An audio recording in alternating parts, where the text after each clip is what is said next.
details that come from the back of your card, or even your password to your online banking channel. Now, once they do that, they then have control of your accounts. But then we have phishing, and I think when we speak about the social engineering challenges, phishing is where they call you directly. Now, this sometimes is what we would look at as random. It could be random, where they start asking you who you are. And I think that is really a red flag, where a reputable organization is asking who you are when they've called you to offer you something. But as I said, phishing is where they then call you and convince you to perform the transactions on their behalf. So I would then call you and tell you that you have won some money. And I think this is one that is going around. Very common. And then they ask you which financial institution you are banking with. Now, you would then go forward and provide them and say, I bank with X bank, or I use this mobile money operator, and they would then go in the back end and register you. Now, while they are registering you, they'll then tell you there's an OTP that has been sent to your phone. Kindly provide this. Now, as Batswana, we sometimes are not reading fully into what that message is saying and going directly to providing that OTP. They would then use that OTP and either change your credentials in the back end and then have full reign on your accounts.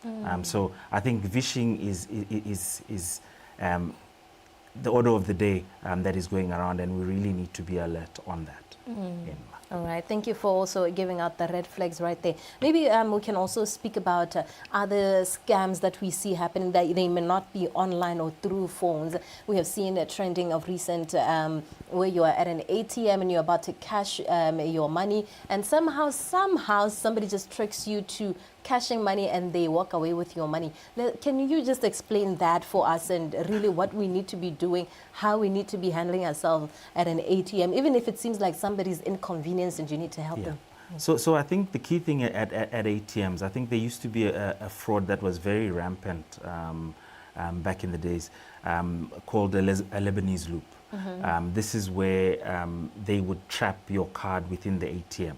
Now, every time you are inputting your card, they are looking at your PIN, and you walk away, and they then still are able to retrieve your card. Now, I think as banks, there are many security features that have been put around the ATMs to reduce that kind of fraud. But they would usually then walk up to you, and I think banks have done very well under the guidance of our regulator to ensure that there are physical security at the ATMs. So this reduces people coming to have conversations with you, and in that conversation, and they then switch out your card. They have your card, they then have your PIN. Some are just looking actually for your PIN. And then later down the road, someone then, now they have the card. The person that was at the ATM is a different person, but they actually had the PIN that is used, and then they would then move on to either sell those credentials or clean out your account. But you still also have frauds that or scams where people dress up as officials, either police or officials of a bank, and tell you that this has happened, you are a suspect of this, kindly stay here, kindly give us your card so that we can investigate further. And they then go forward and withdraw funds from your account under the auspices that they are actually officials. So as we always say, please be very, very vigilant. Without taking you to the police station if indeed you are a suspect.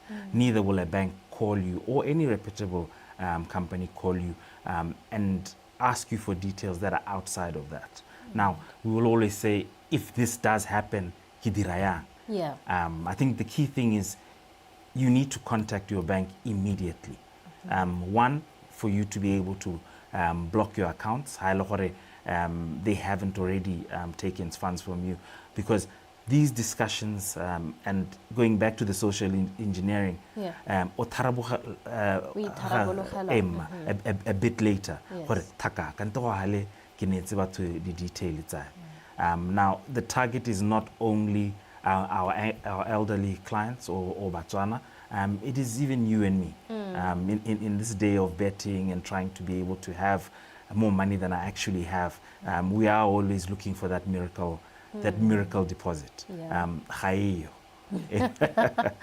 I think that's very important to say, to avoid, you need to try as much as possible to prevent this kind of being in this kind of situation, because I want you to actually get to that, because you're talking about how much a solution might not be possible once scammed. Can you really clarify that for us? Because if I've gone through such an instance, I'm still hoping that the bank can really assist me get my money back. To what extent can you help an individual in that circumstance? Well, I think that is a very difficult question. Right. I think we try to educate our customers, and I think indeed, again, thank you for having us here. To be able to spread the message going into what we would call the silly season. When it has happened, and if money has been taken out of your account, there is no assistance that can be given. We are not able to then give you back that money that has been taken out. But as I say, if you have contacted the bank in time, and I stress in time, we are then able to stop further withdrawals on your account. We are then able to also start the money trail.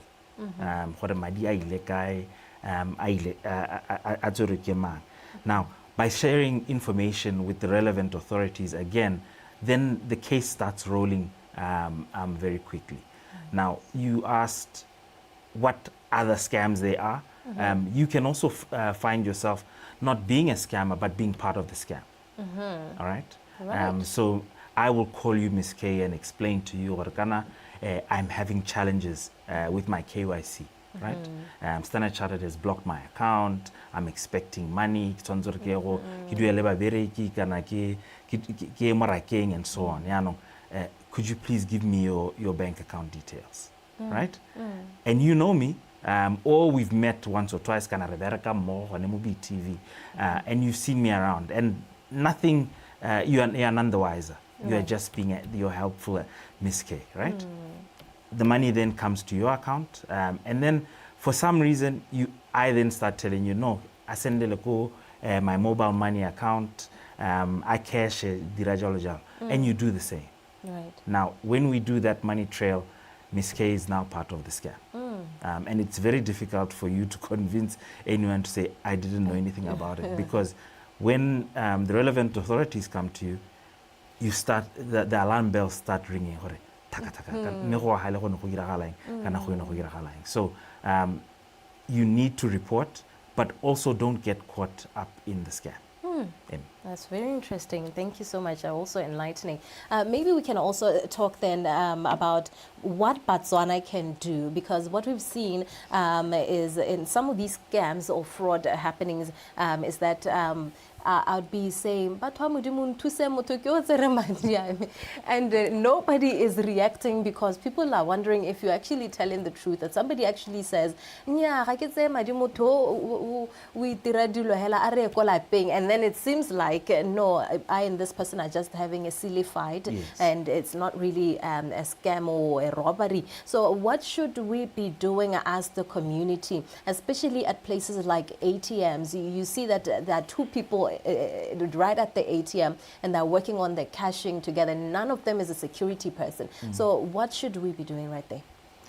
So if I go to the ATM one, right? COVID was a very bad time. Yes. But it taught us a discipline of distancing, Yes. right? Let us try and keep that up, so that there is no one looking over your shoulder at any time.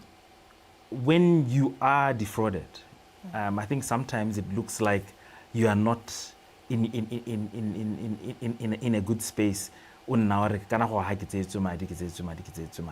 right? I think the sad thing about the frauds that we are talking about and in the social engineering is unlike Upamulete Spache and everyone runs after that person. People will then start asking you, but why did you do this? Why did you do this? And you feel a bit of, I don't want to call it shame, but you feel really silly. Fantan had spoken about this, and I was actually attentively listening, but it still happened. So do not disclose any of your personal details. As I said, no reputable organization will ask you for any personal details, be it your card details, your PIN number, or even call you and ask you, are you actually Miss K? Because we are calling details that we are aware of. Okay? Right. And keep your card details or your card close to yourself. Right. I think we've enhanced technologies in a way that you are able to tap your card, enter your PIN, or enter your device or your card into a POS machine. Never allow your card out of your sight. Now, banks have enhanced security in a sense that if you are registered, and I'll talk to Standard Chartered Bank. Actually, I want us to get into that the last question. Okay. What you're doing in this period, a high-risk period as Standard Chartered. Right. That being our last question, I want you to get onto that. Okay. So as Standard Chartered Bank, I think we have started, over the past few months, I think every week you are getting messages around fraud awareness, what you should and should not do. We have enhanced our platforms to ensure that they are as secure as possible, where we have introduced services such as SC Mobile Key. That means that if someone is trying to log into your application, and this means that you have downloaded our SC Mobile app, you will get a pop-up message asking you to accept or reject the request. Now, we feel that that pop-up actually triggers you to read what is coming through, whereas an OTP, yes, is secure, but we tend not to read the message in that. We have also enhanced or ensured that our 24-hour client care center is fully equipped to assist customers that may fall prey to these fraudsters. And I think the key message here is do not share your credentials with anyone.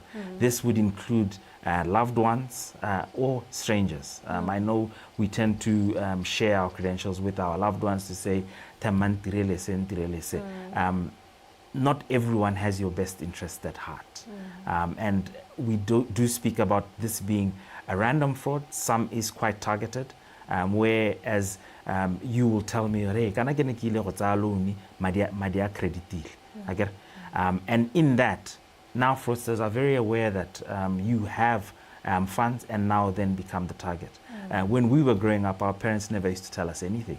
I'm sure you didn't even know what school fees in. Let us keep some of this information to ourselves. Right. Let me thank you so much, Mr. Fantan, for your time this morning and, of course, for enlightening us on that particular topic. Thank you so much. Thank you very much, Ms. K. All right. That's Mr. Oaipetla Fantan from Standard Chartered Bank, of course, head of digital banking and partnerships, talking about this season that we're getting into, holidays, how we should stay alert amidst the growing concerns of scamming happening here in the country.